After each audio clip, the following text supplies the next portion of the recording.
Section 18, interactive television.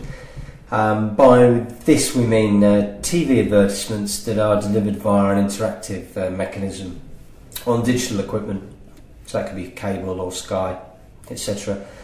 Commonly known as red button marketing. I think this area of marketing was a lot more prevalent around about 5 to 10 years ago, but this area is governed by Ofcom's rules on the television advertising, in particularly the TV Advertising Standards Code, and that's implemented by the BCAP code, which, if you've listened to other chapter-specific sections, you would have heard me mention before. This is the Broadcasting Committee of Advertising Practice, and a large part of this section is actually the requirements are taken from that code.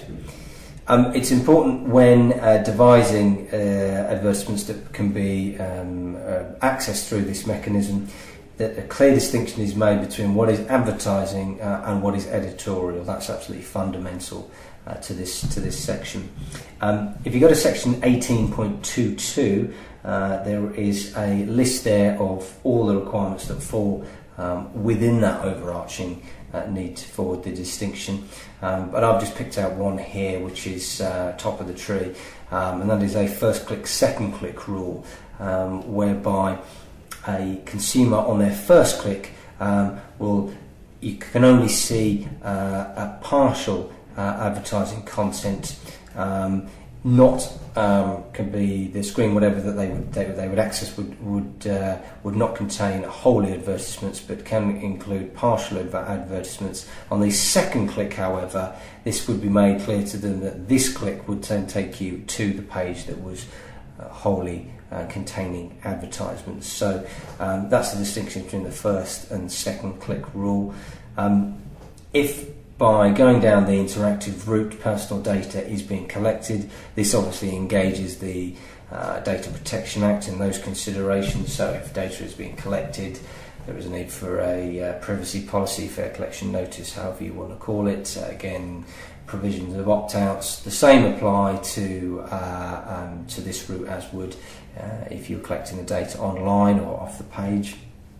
And I've included here another bullet point about unacceptable products and children. If you see section 18.23, it gives you a list of unacceptable products which cannot be advertised in this manner. So have a look there. It's highly unlikely that you'll be advertising those, but just as a double check, you can check that. And where children are involved, you cannot make a direct appeal to children to purchase something by mail or telephone or email or mobile, or even try to persuade their parents to do so. This is regardless of whether the advertisement or this mechanism for the advertisement is in a children's program or not. Also, as with everything else, the costs of selecting an interactive route or taking up an opportunity must be made clear. For example, is it the cost of a telephone call when somebody actually hits a button on their remote control?